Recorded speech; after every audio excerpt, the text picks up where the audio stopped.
High-speed internet, it's not just a nice to have anymore, right? It's essential. It's like electricity or water. But what happens when your community gets left on the wrong side of that digital divide? Today, we're going to dig into a really powerful, community-driven solution that's totally changing the game for towns all across America.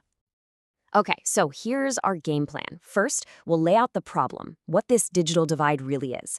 Then we're going to unpack this super innovative solution called open access and get real about the financial side of things. After that, we'll check out some amazing success stories, and finally, we'll map out the path forward for any community that's ready to take charge. Let's jump in. All right, first up, the Great Digital Divide. And look, this isn't just about your Netflix buffering. This is about a deep, fundamental split in economic opportunity. And that really brings us to the big question, doesn't it? If we all agree this is absolutely critical infrastructure, then why? Why does this gap still exist? And what's it really costing us? Well, the numbers tell a pretty stark story. According to the FCC, you've got almost 99% of your urban areas with solid broadband. But you go out to rural America, and that number just plummets to under 83%. That's not a gap, that's a chasm. And the fallout from that? It's huge.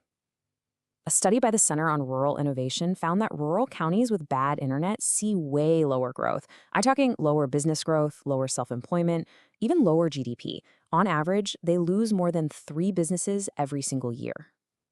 This isn't just a slowdown, it's a massive economic anchor holding these places back. Okay, so that's the problem. It's a big one. But the good news is a really powerful solution is gaining traction. It's called the open access model, and you're about to see how it completely flips the old way of doing things on its head. Here is the absolute key to understanding this. It's a simple analogy that just makes everything click.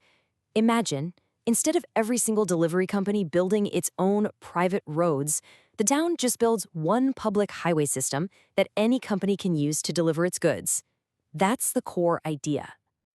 The real genius here is this idea of separation. An open access network, or OAN, separates the physical wires in the ground from the actual internet service being sold to you. So the town or maybe a co-op owns the infrastructure, and then multiple internet companies can compete for your business over those same lines. So it really breaks down into 3 simple layers. First, you've got the passive infrastructure provider. That's usually the community, and they own the physical stuff, the fiber, the poles, those are the roads.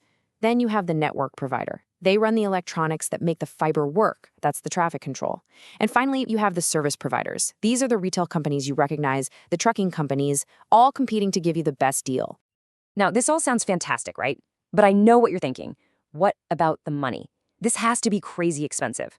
So let's talk about the financial reality of this, and more importantly, how communities can deal with the risk.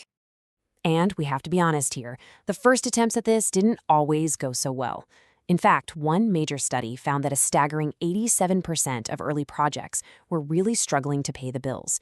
They just couldn't get enough subscribers fast enough to cover those massive upfront costs. So how do you fix that?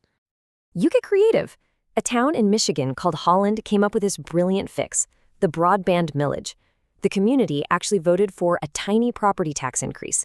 We're talking like $12 a month for an average home. And that money was dedicated only to paying back the construction loans. This completely separates the debt from how many people sign up, which creates a super stable financial base. It's genius.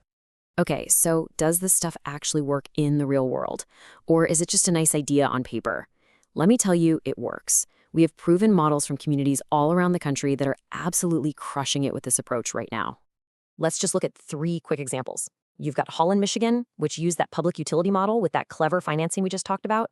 Then there's Beltrami County, Minnesota, which shows how a member-owned co-op can just ignite incredible economic growth. And finally, NEK Broadband in Vermont, which proves that even a bunch of small towns can team up and win huge federal grants. So, if we boil it all down, the lessons here are crystal clear. Holland teaches us that getting the community on board is everything. The Paul Bunyan Co-op proves that local providers can be an engine for economic development, and NEK Broadband shows the sheer power of collaboration. See, they're all different roads, but they all lead to the same destination: community-controlled connectivity. All right, so let's say you're sitting there thinking, my town needs this. What does the path forward actually look like? How do you get from just having an idea to having a real working network that people can sign up for? And let me tell you, the timing, it could not possibly be better. We are living in a moment of once-in-a-generation opportunity for funding. Through just one federal program, the BEAD program, there was over $42 billion available to build this exact kind of stuff. It's an absolutely unprecedented moment. And this is really important. You have to know this is a marathon, not a sprint. The journey usually kicks off with about 6 to 12 months of solid planning. That's followed by a year or two of design and getting all the permits. And then, finally, construction and launch can take another 2 to 4 years. It's a real commitment. And out of all those steps, what's the single most critical one? It's not what you think. It's not digging trenches or laying fiber. It's the feasibility study. This is the homework. It's where you figure out the demand, define your goals, and build an absolutely rock-solid business case. Everything, and I mean everything, depends on getting this first step right. So what's the bottom line here? It's this. The open access model is not some crazy experiment anymore. It is a proven, viable, and community-empowering solution that puts the control right back where it belongs, in the hands of the community. So think about it. We've got the roadmap, we've seen the success stories, and for the first time ever, there's this historic amount of funding on the table. The real question isn't, is this possible anymore? The question now is, what could your community achieve with a truly connected future?